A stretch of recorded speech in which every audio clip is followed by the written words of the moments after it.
Well, it's Friday. It's one of those days, of course, that it's just the start before the weekend. But today, as you know, because it's Friday, we get to review AEW Rampage and NXT Level Up. However, we do get to review some recent events from the end of October. The first one's going to be Black Label Pro with Grapplers from the Black Label Pro Lagoon, which is a reference to the creature of Black Lagoon. We have some interesting matchups that took place, including two title matches, the BLP Midwest Championship and the Heavyweight Championship are all on the line. We even got, of course, Glory Pro with Relentless that took place on the 30th of October. I'm very excited for that one. But also, we got some news updates, what's been going on in the world of pro wrestling. So, let's get ready for another episode of the Deleted Wrestle Zone.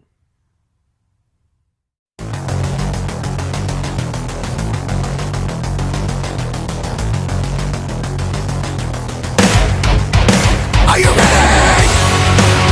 Get up, get up! Get up, get up! Get up, get up! Get up, get up! Get up, get up! Get up, get up!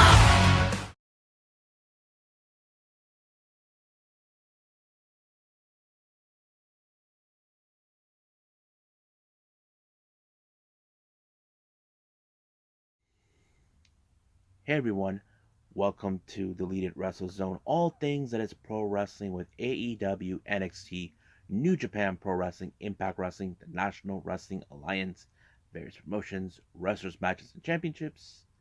I am your host, Gerard here. So, let's begin with Black Label Pro with Grapplers from the Black Label Pro Lagoon, which is the reference to the classic movie Creatures from the Black Lagoon.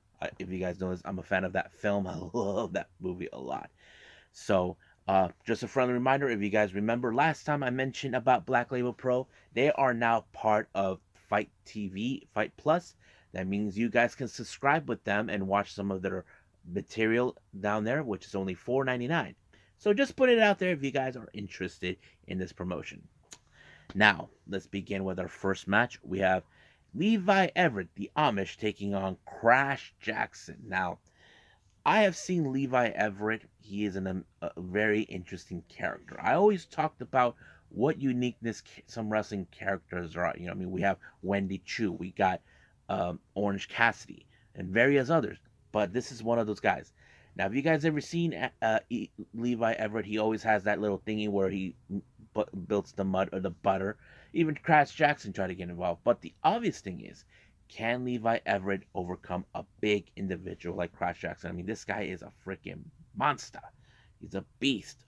But somehow, I did not anticipate Levi Everett to win this match. He pulled off a diving headbutt of sorts onto Crash Jackson to end up winning the match. I thought it was pretty good. Next up, we got an interesting four-way tag team match. First, we have the Gotch brothers, consistent of brothers Jacob and Joey, versus the bulk season Arthur MacArthur, Chuck Stone. Then we have Hog and Dog, consistent of Megabyte Ronnie. If you guys ever seen that guy, he made several appearances on AEW Dark and during the Jacksonville during the Daily Place era. And of course, Matt Brannigan, I don't know who he is, and versus Nartude Saint, which has Adam Stud and Bradley Prescott 4. Now, some of these guys I may not have known. I know I've seen Bradley Scott before during the GCW backyard wrestling events on maybe one or two occasions, but I wasn't too much of pump on this match. But I think there was some great moments where everybody was on their partner's shoulders. Even the referees got themselves involved in that. I thought it was interesting. So anything could happen. But it was, of course, Hog and Dog that walked away with the victory when they picked up the win. So I thought it was very interesting. Now, like I said, I wasn't too much pump on this one, but it was good.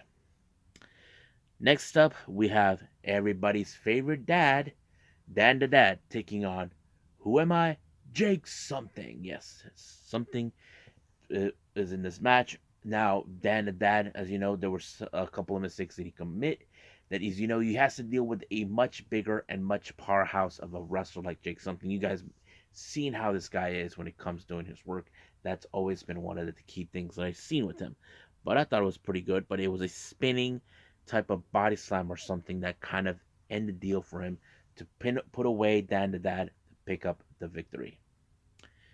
Next up, we got Tiger Style, Lee Moriarty, and Adam Priest. Now, ironically, this match was a bit of like a warm up for Lee Moriarty because, as you know, he this past Wednesday he had a bigger match that he had to contend with, and that is, of course, against John Moxley. Even Adam Priest mentioned that I'm going to finish him off for Moxley. So basically, he wanted him to be prepared. But however, it did not go well exactly for Adam Priest because Lee Moriarty applied the what's it called, the Border City stretch, and Priest has no other choice but the tap. Next up, we got an incredible six-man tag team match. We have a twist and flip. Uh, Dar- uh, Devin Fly, Nate Cobain, and Isaiah Moore. I mean, Isaiah Moore is not a member of Twist and Flip. They take on Trey Lamar and, of course, Bros, Davey Bang, and August Adams. I thought this match was pretty good. Seeing Bang Bros and, of course, Trey Lamar, they are the Illinois boys, and I thought their chemistry kind of fits in. I wouldn't be surprised if these three men ended up in like some sort of a faction, but I thought it was pretty good. But it was, of course, the what was it, the 112 by Lamar that picked up the victory on this one. Next up, we got Brogan Finley taking on Billy Starks. Now, Billy Starks, as you know, she is a total mean girl, basically trying everything in her power to, of course, try to get ahead. But when it came to Brogan, he's the kind of guy who refuses to stay down because you got to keep in mind he's a fourth generation wrestler. And of course, Billy Starks doesn't give a damn about that, but she should have. But of course, she got tombstoned by Brogan Finley. This was a very interesting matchup. So we don't know how this affected her because, as you know, she does have an opportunity for a title shot. We just don't know if this loss will affect her in any way possible or not. Now, our next match is the Black Label Pro Midwest title in a Rip City Rules. It's kind of like a hardcore rules type. We have the challenger Cole Radrick taking on the champ Joshua Bishop. Uh, Anything you guys saw. There was no blood involved, but they just used many type of weapons like doors, chairs, and all that stuff, which is the kind that you get hurt. But it was Joshua Bishop with a somewhat of a razor's edge onto Cole Radrick that tossed him through the table and boom, or door, and boom, it ended right there with the pinfall, and Bishop retained the title. Now, our semifinal main event is, of course, we have Sawyer Wreck taking on Shaza McKenzie. I thought this was a good match because, Sawyer Wreck, she's a big woman. She's taller as hell. But you probably can guess, but it was a spine buster on the chair by Sawyer Wreck that allowed her to pick up the W. Now, our main event is the Black Label Pro Heavyweight title between challenger Alec Price and the champion Calvin Tankman. Now, in this match, Alec Price came with a game plan, but things didn't go well. Now, keep in mind, Tankman, he's a much bigger individual. You probably would have guessed that Alec Price would have been squashed by him, but no, he put on a hell of a fight against him. But however, it was reversed when, of course, and near the end, Calvin Tankman applied the Tankman driver onto Alec Price and retained the title. So I thought this was a pretty good match. I liked it. I enjoyed it. And that's pretty much fun. So I think that's pretty much it, what we have for this. So I believe it's time to move on to our next review, Glory Pro Relentless.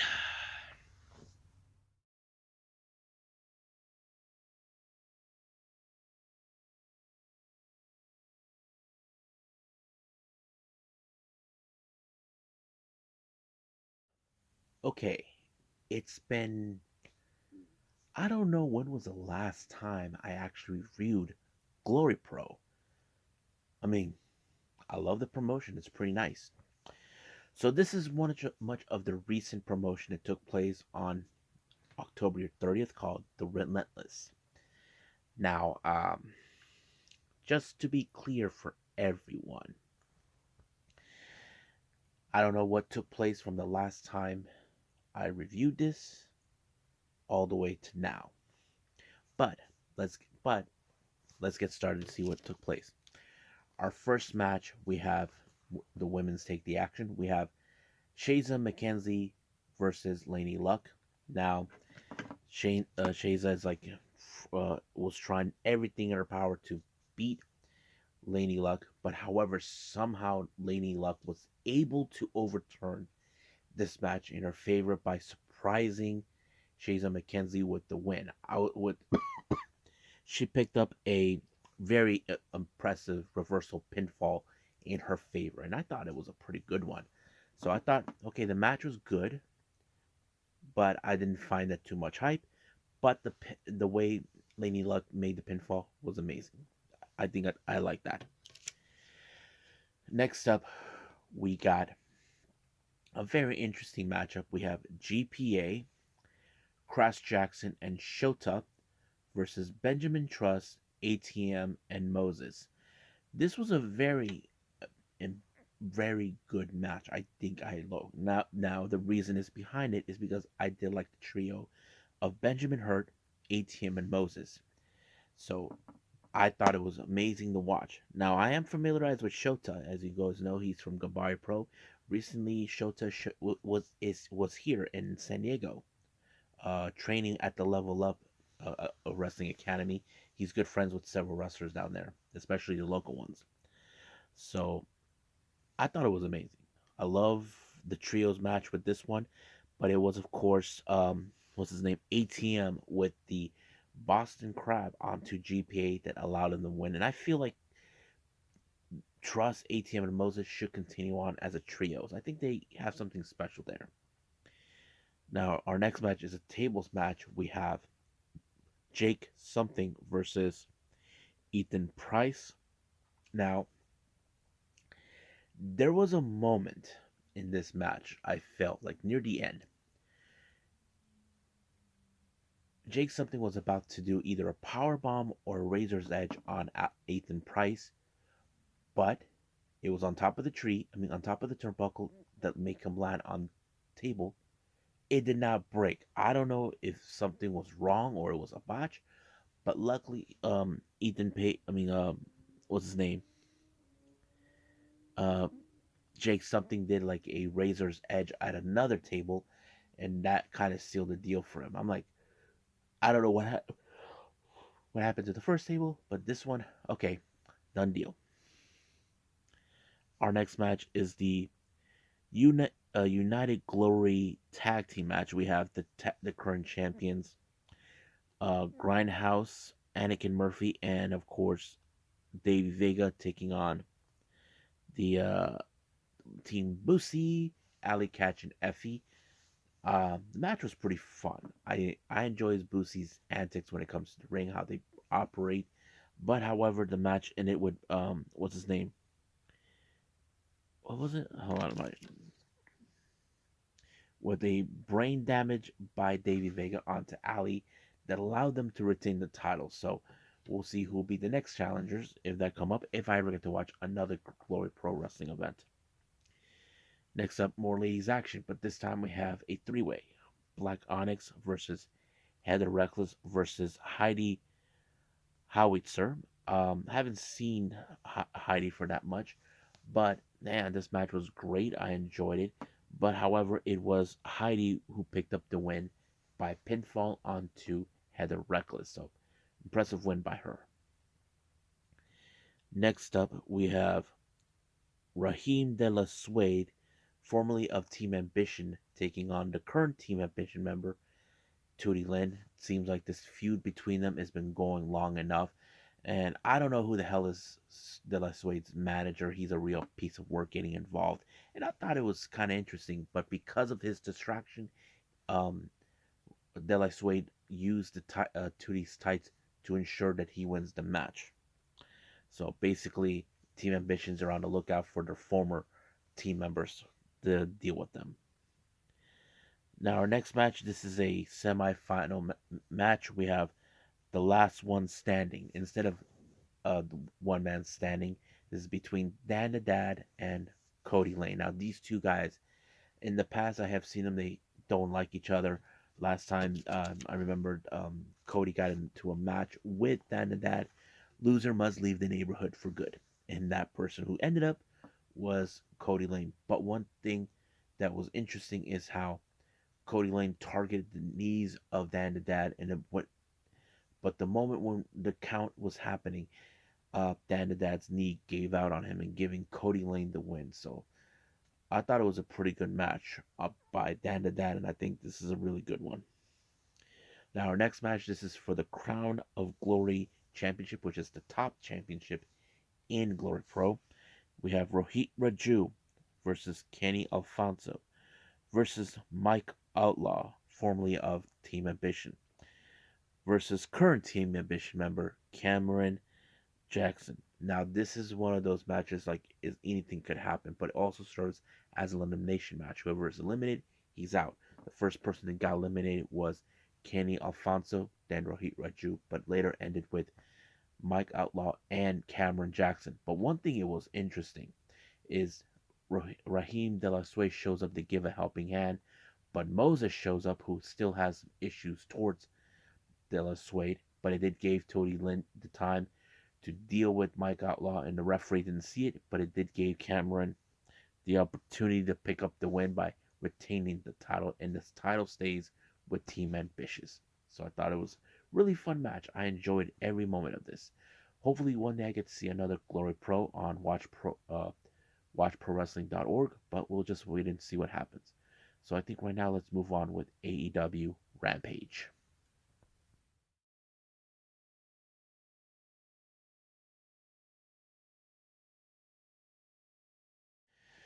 Okay, AEW Rampage opened up with the appearance of boxing legend Mike Iron Tyson. As you know, he showed up for one particular match only to commentating, and that match is the AEW All Elite Championship between Katsuyori Shibata and Orange Cassidy. Now, some people might have thought, okay, how would this match work? I have to say, it was a good one.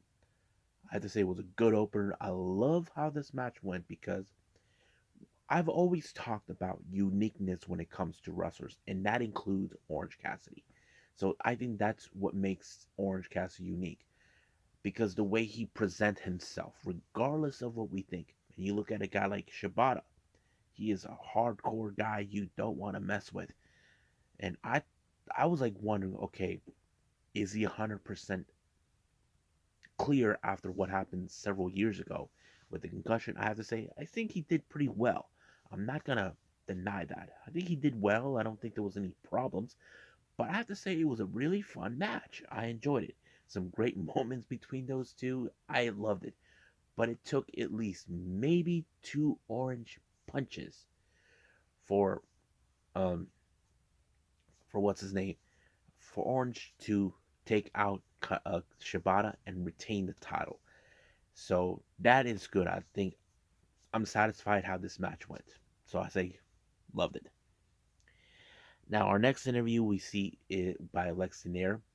We saw Tony Storm talked about, as you know, Tony will be putting her title on the line at Full Gear against Jamie Hayter. Now, Tony and Jamie were friends back in England when the pandemic shut down. They were basically roommates. So now she believes that Jamie Hayter's being manipulated by uh, Britt Baker and all that. So that kind of sets the tone what's going to happen. So we will see that match take place.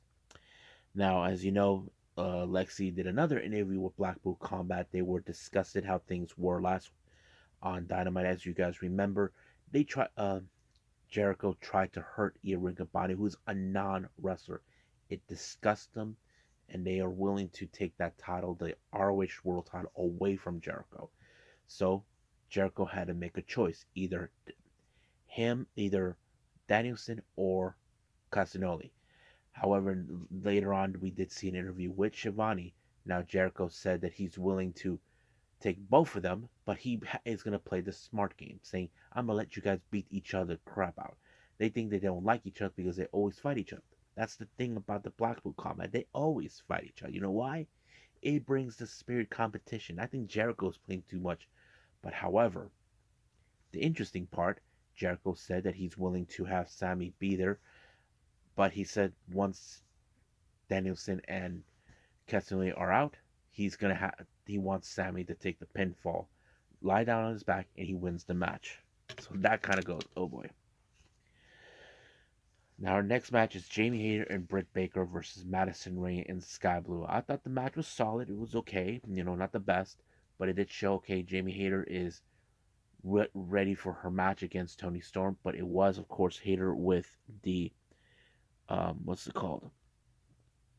The ripcord lariat that finished the deal. However, during the post match, Toni Storm came out to deal with Toni Storm, but with Jamie Hayter. But of course, Britt Baker gave the helping hand by applying the title onto the face of Toni Storm, and then she handed over to Jamie, claiming that she will win that title. But here's the thing: we all seen this type of thing before. Sooner or later, we will see the moment where Britt Baker may have to turn on Jamie Hayter. We've seen that on various occasions, but the way it's going to be presented is the key part. Now, Lamar Jackson, if you guys remember, Jericho said some stuff for hate, and of course he put Lamar Jackson talked about it on the internet about how he thought it was funny, all that stuff. So it was pretty interesting to hear from him. So we'll get to that. Now we do see a very interesting promo by Absolute Ricky Starks. I was kind of wondering, okay, now that he beaten Powerhouse Hobbs, what's next for him? Even though the match itself was a lights out match, it doesn't count. But what's next for him? But he did say that he integrated himself in the AEW World Title Eliminator tournament that I'm definitely gonna see. So I'm excited for that match, for what he's gonna do. Now our main event, no, our last final interview with Tony Schiavone. We have Sammy Guevara, who wants to have another match against Daniel Bryanson, but this time a 2 out of 3 falls. If you guys remember last time, Bryan Danielson beat him completely out, and it was done just like that. So now our main event, the Gates of Agony, Bishop Khan and Toa Helena taking on WarJoe. It was a pretty good match. I liked it. It was all powerhouse, but it was Bishop Khan who suffered 4 power symphonies by Wardlow, and I thought it was a very impressive way for them to end it. But however, Powerhouse Hobbs shows up, tried to get into the head of of Wardlow. Even Samoa Joe tries to calm him down, knows that how like really pissed off he is because the last 2 times Powerhouse Hobbs snaked up from behind and tries to take him out, but this time Powerhouse is saying that he will be taking that TNT title off of him, no matter what. So we'll see what happens on Wednesday and all this other stuff. Before I end it right here, a friend of mine posted something interesting. Now, those who don't know, he has inside information coming from AEW. Don't quote me on this. I don't know if it's 100% accurate on what he says. He said there's rumors that several AEW talent would like to have house shows. I don't know if that's a good idea, but I thought we all thought they would be having the good use of a lighter schedule. But we will see how that plays out. If anything pops up, I will report that as soon as possible. So I think that's pretty much it with this. Let's move on to our final review, NXT Level Up.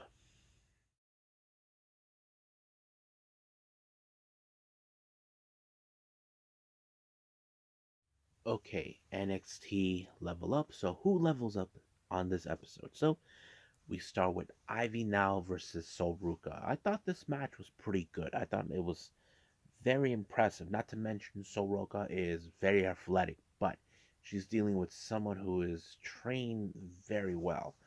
And you probably would thought this match would have fallen in favor to Solruka. No, I think many fans like myself, we know Ivy Now could be that one person that could become the NXT Women's Champion, and that's something we are expecting.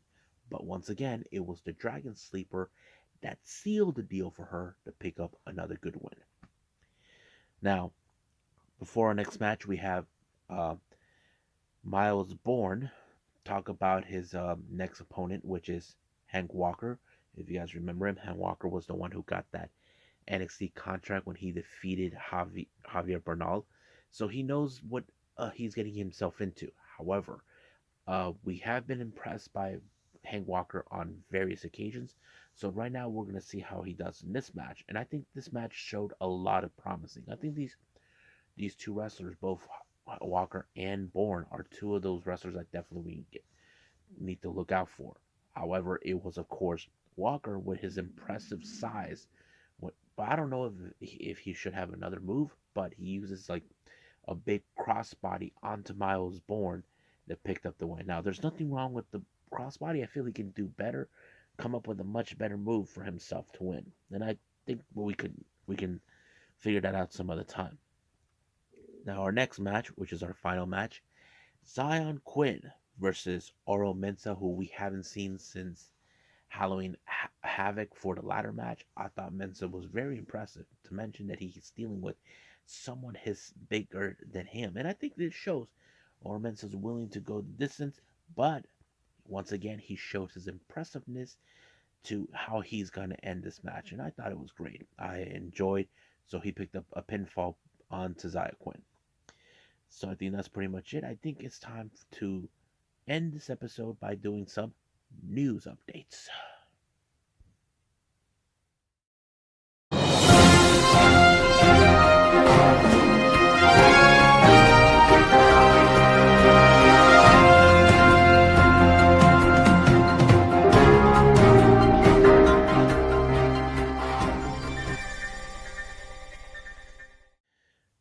Okay, welcome to our news updates. We are going to give updates what's going on with GCW. It was announced that Jack Cartwheel has been signed to appear at America's Most Wanted on December 16th. We don't know whose opponent is, but I'm very excited. I love Jack Cartwheel. He's an amazing wrestler.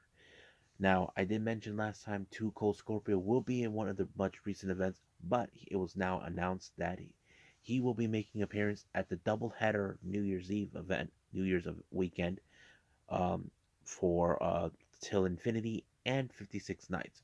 So he will be appearing. Now, for all you Best Bro fans out there, it was announced that by Beyond Wrestling that Mei Shiruga will be making her debut with Balinaki. Will be in Wrestling Open, which is one of those other promotions that they have that Beyond Wrestling has. Their opponents have not been announced, but I'm looking forward to it.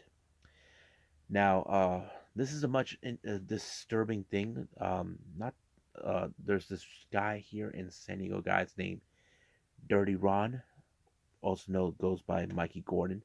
He's a local promoter here in San Diego, and I mentioned him before recently, where um, he spoke out saying that Brett Lauderdale, in fact, told him the fake COVID testing, and of course, Brett never talked about it afterwards, so we still don't know what really took place. And not to mention, he even, because of the circumstances, he was pulled out from various promotions because of it. Now, this guy is arrested. He's being held without bail. Seven charges for many other reasons. So he is currently right now in jail. I did not anticipate this to happen, but I've been hearing many people who heard stories about him are probably glad that he did. I remember that SoCal Uncensored, the news outlet here in Southern California, took so much shit from him because apparently he felt that they disrespected him. Now, keep in mind, no, I hear a lot of stories coming back and forth from various people, But little by little, we starting to see, okay, he's not a that he is a troubled person. So whatever goes on, we're gonna see what happens. I'm not gonna talk too much because even though this is the ironic part, this guy, he even said that he would like to beat up Joey Ryan for what he did.